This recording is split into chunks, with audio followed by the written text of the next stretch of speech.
우리 마음이 이제 점차적으로 이제 여기서부터 시작을 해가지고 이렇게 지금 성숙해 가고 있잖아요.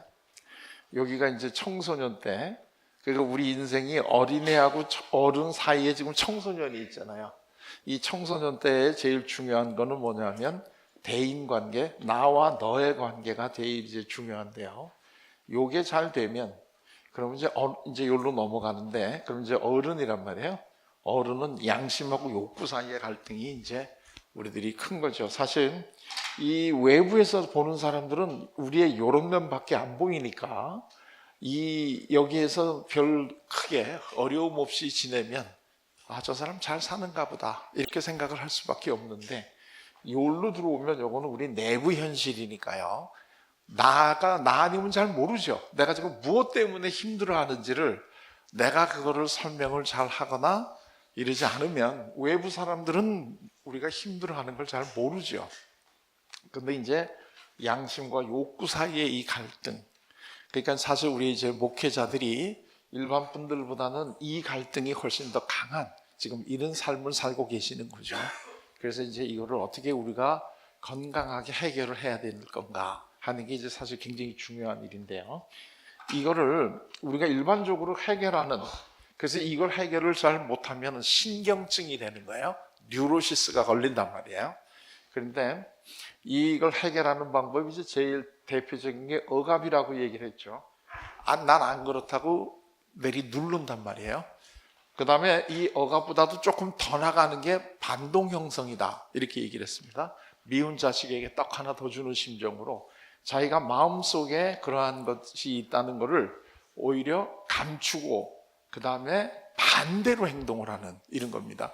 내리 누르는 것만 가지고도 불안한 거예요. 그래가지고 오히려 내리 누르는 거에 더해서 반대로 행동을 하면서 자기가 그런 사람이라고 하는 것을 의식을 안 하려고 노력을 한다. 지금 이제 그런 이야기예요. 자, 우리 보통 사람의 마음을 이제 그 쉽게 표현하는 그림이 하나가 있는데요. 이게 이제 조 해리스라고 하는, 조하고 해리스라는 두 사람이 이러한 창틀을 가지고 사람의 마음을 이거를 이제 설명을 했어요. 그래서 이거를 갖다 이제 줄여가지고 조 해리의 창이다 이렇게 부르거든요. 요게 이제 나, 요게 이제 너, 그 다음에 우리의 마음, 요게 아는 마음, 이게 모르는 마음. 자, 요거는 아는 마음, 모르는 마음이에요. 이 X와 하니까 또 맞는 마음, 틀린 마음 또 이러실까 봐 쓰겠습니다. 아는 마음, 모르는 마음. 자, 그러면 우리가 이제 이 관계를 맺고 사는데 요 부분은 나도 내가 그렇다는 걸 알고 너도 내가 그렇다는 걸 아는 마음이에요. 그래서 이 부분이 무슨 마음이냐면 공개된 마음입니다. 우리 마음의 공개된 부분. 내가 어떻다는 것을 나도 알고 너도 알아요. 이게 공개된 부분이고, 요 부분은 나는 아는데 너는 내 마음을 모르는 부분이에요. 요 부분이 뭐라고 우리가 부르냐면 은폐된 부분이야. 은폐. 내가 감추고 있어요. 너가 왜 나를 모르느냐 하면 내가 그렇다는 걸 드러내지 않고 있기 때문에 그래요.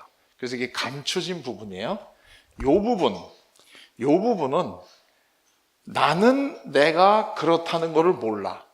근데 너는 내가 그렇다는 걸 알아. 이 부분이 있을까요? 없을까요?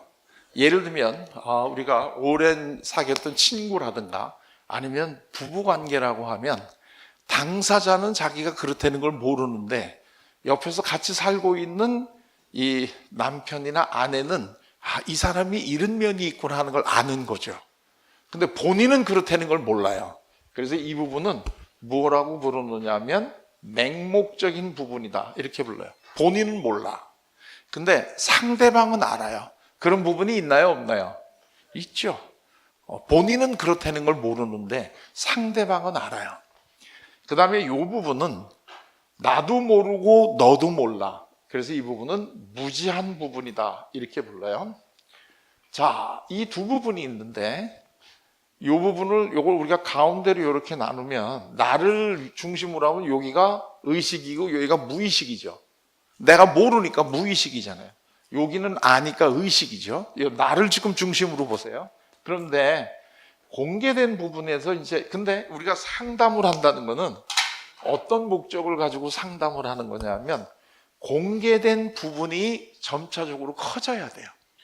이게 그래서 그러려면 이게 일로 가야 되고 이게 이렇게 가야 되는 거죠. 공개된 부분이 커져야 돼요. 이 지금 은폐하는 부분은 이게 은폐된 부분을 우리가 공개를 해가지고 다른 사람들도 내가 어떤 사람인가 하는 것을 알게 해줘야 돼요. 그걸 왜 알게 해줘야 되느냐면 이 은폐를 하는데도 뭐가 들어가요? 에너지가 들어가요. 에너지가.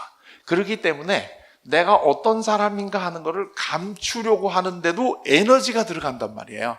그런데 내가 그거를 갖다가 나는 이런 사람이야 하고 드러내면 그거를 지금까지 감추려고 하는데 들어갔던 심리적 에너지가 해방이 되죠. 응? 그래서 이걸 감추는 것보다는 드러내는 게 좋은데 그러면 왜 우리가 공개를 못 하나요? 그거는 내가 이런 사람이야 또는 내가 이런 마음을 가지고 있어 하는 거를 공개를 하면 너로부터 오는 처벌이 두려운 거야. 너로부터 처벌이 올까 봐 두렵기 때문에 내가 그 공개를 안 하고 그거를 가지고 감추고 있다는 거야. 그렇기 때문에 감출 게 많은 사람들은 다른 데 쓸 수 있는 에너지 양이 적어지겠죠. 그게 감추는데 에너지가 들어간다. 그냥 되는 게 아니에요. 에너지가 들어가는 거지. 예를 들게 되면 이게 우리 일반 사람들 같으면 그 감추는 게 있었는데 뭐 술을 좀 과하게 먹었다든가 아니면 그날은 아예 하려고 마음을 먹었다든가 그런 이 상태에서 고백을 한단 말이에요. 그리고 나면 다시 아침에 술이 깨고 난 다음에는 내가 괜히 그런 얘기한 거 아니야? 하고 이렇게 막 그 후회가 오지요. 그러나 한편으로는 속이 시원한 면도 있어요. 차라리 잘 됐다. 이렇게 속이 시원하단 말이에요. 속이 시원하다는 건 무슨 뜻인가요? 그거를 감추기 위해서 묶여있던 에너지가 풀렸다는 뜻이에요. 그럴 때 우리는 속이 시원해요. 차라리 잘 됐다. 이렇게 이런 마음도 든단 말이에요. 이게 우리가 공개를 하게 되는 부분인데 자 그러려면 공개를 많이 하려면 뭘 해야 되느냐 하면 자기 개방을 해야 돼요. 이 사람이 너에게 나는 이런 사람이야 하고 개방을 해야 돼요. 그래야지 공개가 되죠. 그런데 자기 개방을 하려고 하면 기본이 뭐냐면 나는 너에 대한 뭐가 있어야 돼요? 믿음이 있어야 돼요. 내가 아무리 내 자신에 대한 이야기를 해도 이 사람이 나를 처벌하지 않을 거다라고 하는 믿음이 있어야지 나를 공개를 하겠죠. 그러니까 내가 너하고의 사이에서 어느 정도 나 자신을 공개하느냐 하는 거는 내가 너를 얼마나 믿느냐에 비례하는 거예요. 이해가 되셨나요? 내가 너에게 내가 어떤 사람이야 하는 거를 공개하는 양은 내가 너에 대해서 가지고 있는 믿음의 양에 비례하는 거예요. 내가 믿음을 많이 가지면 가질수록 나는 공개를 많이 하겠죠. 내가 상대방을 믿지 못하면 못할수록 공개를 적게 하겠죠. 근데 여기서 믿음이라고 하는 것은 내가 솔직히 나를 드러내도 상대방이 나를 처벌하지 않을 거라고 하는 마음이에요. 자, 그러니까 누구하고 제일 내가 어떤 사람인가 하는 것을 공개를 하나요? 그게 우리 친한 사람이잖아요. 친한 사람이라는 건 어떤 사람인가요? 흉어물이 없는 사이잖아요. 내가 이런 사람이야. 난 이렇게 부족한 점이 있어. 그래도 너 그러니? 하고 그냥 그대로 넘어가 주는데 나는 이렇게 부족한 사람이다 라고 얘기를 하면 그걸 가지고 나를 굉장히 처벌할 것 같으면 처벌은 다양하게 이루어지겠죠.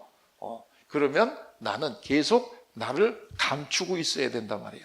우리는 보통 뭐라고 얘기하느냐 하면 나에게 숨기지 말고 모든 걸 얘기해 이렇게 얘기를 하는데 사람들은 그걸 안 믿어요. 왜? 본인이 볼 때 저 사람은 내가 솔직히 얘기하면 나를 처벌할 거라고 내가 느껴지는데 그걸 어떻게 하겠어요? 그러니까 상대방이 나에게 자기 속에 있는 거를 다 이야기할 수 있게 하기 위한 제일 빠른 방법은 저 사람이 나를 믿게 해주는 거예요. 그런데 우리는 상대방이 나를 믿게 해주기보다는 나를 믿어 자꾸 이렇게 얘기한단 말이에요. 이게 잘못된 거죠. 응? 나를 믿으라고 얘기를 해주는 거예요. 내가 믿게 되면, 믿어지면 저절로 공개하게 돼 있어요. 왜요? 내가 제일 공개하고 싶은 사람이야. 내가 그거를 감추고 있기 때문에 나의 에너지가 거기 묶여가지고 내가 더 나의 잠재력을 실현하고 내가 더 즐겁게 살아갈 수 있는데도 불구하고 그것 때문에 못하고 있다는 것이 누가 제일 안타까워요? 본인이 제일 안타까운 거예요. 본인이. 그렇기 때문에 대상을 만나면 이거를 하고 싶어요. 그런데 그런 대상을 내가 아직 못 만났기 때문에 내가 이거를 지금 감추고 있는 거지, 내가 이거를 감추고 있는 게 좋아서 감추고 있는 게 아니에요. 그래서 우리가 보통 집단 상담을 하거나 상담을 할 때 제일 금해야 되는 게 내담자가 무슨 얘기를 하든지 간에 거기에 대해서 비난하지 말아라 하는 이유가 바로 여기에 있는 거란 말이에요. 비난한다는 건 처벌한다는 뜻이거든요. 그러면 얘기 못하죠. 근데 우리는 믿음이 있으면 저절로 될 일을 그 믿음을 느끼게 해주는 것보다는 믿으라고 이야기를 한단 말이에요. 그러니까 이게 굉장히 힘들어지는 거죠. 자, 그렇기 때문에 이 기독교의 제일 핵심 이 교리 중에 뭐예요? 하나님은 우리를 다 받아주신다는 거잖아요. 우리가 한 행동에 대해서 그것 때문에 상과 처벌을 주고 우리가 한 행동 때문에 우리가 구원을 받을 수 있다라고 하면 우리는 아무도 구원받을 수 없다 이거 아니에요. 하나님은 다 있는 그대로의 우리를 다 받아주시니까 그분한테는 마음 놓고 네 속에 있는 거를 다 얘기해도 된다는 거 아니에요. 근데 여기에 핵심이 뭐예요? 하나님이 그런 분이라고 아는 게 중요한 게 아니라 하나님이 그런 분이라는 걸 내가 느껴야 된다는 거예요. 이게 우리 목사님들이 지금 하셔야 될 고민이 되는 거예요. 하나님이 이런 분이다라고 하는 게 알려주는 것도 중요하지만 더 중요한 거는 하나님이 그런 분이시라는 걸 어떻게 느끼게 해주시느냐 이거예요. 내가 만약에 하나님이 그런 분이다라고 하는 걸 느끼기만 한다면 숨기라고 해도 안 숨긴다는 거예요. 왜 내가 힘든데 그 방법을 우리가 한번 찾아보자는 게 지금 이 공부를 하는 이유란 말이에요. 그 방법을 한번 찾아보자는 거. 그런데 그게 사람하고의 관계에서 그거를 경험해 보지 못한 사람은 하나님하고의 관계에서 그걸 경험하기가 참 어렵다는 거예요. 그래서 제가 누차 얘기하지만 교회라고 하는 거는 성도들이 모여야 되고 교회 안에서 그러한 거를 경험을 해야 되는데 이게 잘 안 되면 오히려 문을 더 닫게 되는 이런 안타까운 일들이 교회 안에서 벌어지게 된다는 거예요. 이게 참 가슴 아픈 일이라는 거죠. 자, 그런데 이거는 이제 의식이고요. 그래서 상대방을 내가 믿으면 믿을수록 계속 공개하겠죠. 나는 이런 사람이야. 나는 이런 사람. 알고 보면 나는 이런 잘못도 저지른 사람이야. 이렇게 계속해서 자기를 공개하기 시작을 하면 공개를 하면 할수록 나는 편해지죠. 에너지가 풀리니까. 또 이쪽으로 가는 거는 이거는 본인이 모르는 거를 지금 넘어가야 되니까 이거는 아는 사람이 너는 이렇다라고 하는 걸 알려주는 거거든요. 이게 이제 소위 우리가 얘기할 때 뭐라고 얘기하느냐면 피드백을 주는 거예요. 당신은 이런 사람이야 하는 걸 알려줘야 되는데 이 사람이 그거를 받을 준비가 안 돼 있을 때 너는 이런 사람이야 라고 얘기를 하면 그거를 충분히 받아들일 수 있을까요? 없을까요? 당연히 못 받아들이죠. 왜냐하면 이 사람은 자기가 그렇다는 걸 모르고 있거든요. 무의식이니까. 그래서 이 상대방이 무의식에 있는 내용을 지적해 줄 때는 굉장히 조심하셔야 되는 거예요. 이게 분명히 우리 생각이 옳다 그래도 당신은 이런 사람이야 하고 이야기를 해봤댔자 관계가 끊어지는 것밖에는 좋은 게 없어요. 그래서 이 무의식이 의식화가 돼서 본인이 아하 내가 이런 사람이구나 하는 것을 스스로 깨닫게 이걸 해주는 것이 이게 상담이라는 거예요. 이게 그래서 상담이 쉽지가 않지만 이거를 해야지만 점차적으로 이 사람이 나를 믿게 되는 거죠. 그래서 이제 이 피드백을 어떻게 주느냐 하는 거가 우리가 이제 계속해서 여러 가지 방법으로 지금 공부를 하고 있는 거예요. 그게 이제 3교시에 여러 가지 방법으로 이제 이거를 우리가 배우고 있는 건데, 이거를 배우지 않은 상태에서 내 생각이 옳다라고 이야기만 했다고 해서 우리가 원하는 효과가 나는 것이 아니라는 거예요. 이게 이제 사람의 마음이라는 거를 우리 목사님들이 좀 잘 이해하실 필요가 있다는 거예요. 자, 이 준비가 안 된 사람에게는 이야기를 해줘도 두려워지는 거예요. 이 대표적인 게 뭐냐면 예수님이 부자 관원한테 얘기했던 내용이라는 거예요. 부자 관원이 예수님한테 와가지고 내가 어떻게 하면 영생을 얻을 수 있겠습니까? 하고 질문을 했죠. 예수님은 이 사람의 마음을 간파를 했어요. 그래서 일단 네가 계명을 다 지켜야 된다. 나 잘 지켰습니다. 그 계명이라는 게 뭐냐면 예수님이 거기서 너 계명을 잘 지켜야 된다 그러면서 말씀하신 게 사람하고의 관계에 대한 계명이잖아요. 자, 그걸 잘 지켜야 된다. 그랬더니 저 잘 지켰습니다. 사실 이 사람은 지금 예수님한테 와가지고 자기가 정말 영생에 이르는 길을 알고 싶었던 게 아니라 자기가 잘 살고 있다는 것을 인정받고 싶어서 온 사람이거든요. 그러니까 예수님은 그걸 딱 알아가지고 일단 난 잘하고 있습니다 하는 이야기가 나오게 유도를 하고 난 다음에 그러냐? 그럼 이제 하나만 남았구나. 너 네 재산을 팔아서 가난한 사람한테 주고 너는 나를 따라라. 그랬더니 이 사람이 어떻게 됐어요? 굉장히 근심하잖아요. 왜? 여기를 탁 찔러주니까 자기가 잘 살고 있다는 건 의식인데 그거 넘어서 해야 되는 거야. 그랬더니 다시는 안 오잖아요. 이제 이게 상담이 실패하는 이유는 상담자가 이야기하는 내용이 틀려서 실패하는 게 아니라 내담자가 받아들일 수 없는데 알려줬기 때문에 실패하는 거예요. 자녀가 부모들에게 쉽게 자기 속마음을 열지 못하는 이유는 부모님들이 하는 말씀이 틀려서가 아니에요. 아직까지 본인이 받아들이기 어려운 내용을 미리 이야기를 해주시니까 부모님하고 있다 보면 내가 불안하고 짜증이 나기 시작하는 거예요. 그래서 자기가 스스로 깨달을 수 있을 때까지 계속 기다려줘야 되는 거예요. 그래서 사랑의 제일 첫 번째가 오래 참으며 기다려줄 수 없으면 이거는 사람을 변화시킬 수 없어요. 그래서 이제 이 무의식을 이걸 지금 이제 하는데 제일 첫 번째가 이제 억압이라는 게 우리 무의식으로 내리 누르라는 거잖아요, 지금. 근데 너 이런 거는 무의식으로 내리 눌렀단다 하고 얘기해 줘봐야 상대방이 확 하고 반발하죠. 왜냐하면 그거를 알까봐 두려워서 감췄는데 그거를 자꾸 지적을 하니까 너무 화가 나죠. 자, 그러면 의식이라는 거야. 이 은폐된 부분은 너에게 감추는 거잖아요. 너의 오는 처벌이 두려워서 감추는 거란 말이에요. 그러면 무의식이라고 하는 부분은 누구에게 감추는 건가요? 무의식은 나에게 감추는 거예요. 내가 나에게 감추는 거예요. 그렇기 때문에 우리가 자기의 무의식을 혼자서 의식화한다는 것은 굉장히 어려운 일이에요. 그래서 누구의 도움이 필요하다는 거예요. 내가 그거를 의식화할 수 있었다면 뭐하러 내가 그거를 무의식에 내리 눌러놓고 그걸 억누르고 살겠어요. 이미 꺼내놨지.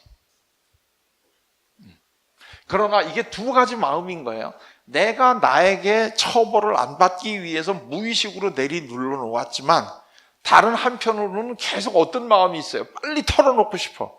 왜냐하면 이게 나를 지금 자유스럽지 못하게 하거든요. 이게 묶어놓고 있으니까. 그래서 상담이라는 거는 어떤 이야기를 하더라도 내가 처벌을 안 받을 거다라고 하는 이 느낌을 주는 것, 이게 굉장히 중요한 거라는 거죠.